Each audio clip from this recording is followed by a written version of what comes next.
నమస్కారం. గంటారావానికి స్వాగతం. ముందుగా ప్రధానాంశాలు. తోతాపురి మామిడి రైతులను ఆదుకోవాలన్న సీఎం 281 కోట్ల ఆర్థిక సాయం కోరుతూ శివరాజ్ సింగ్ కు లేఖ.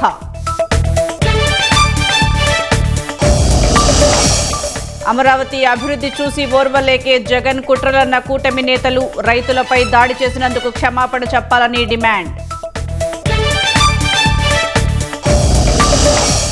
రాష్ట్ర వ్యాప్తంగా పల్స్ పోలియో కార్యక్రమం, చిన్నారులకు చుక్కలు వేసిన సీఎం చంద్రబాబు.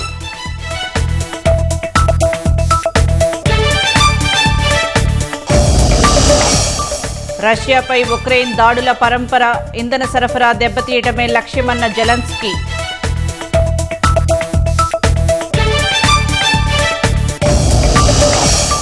గల్ఫ్ దేశాల్లోని యుఎస్ సైనిక స్థావరాలపై ఇరాన్ దాడులు, క్షిపణులు, డ్రోన్లు ప్రయోగించినట్లు ఐఆర్జీసీ ప్రకటన.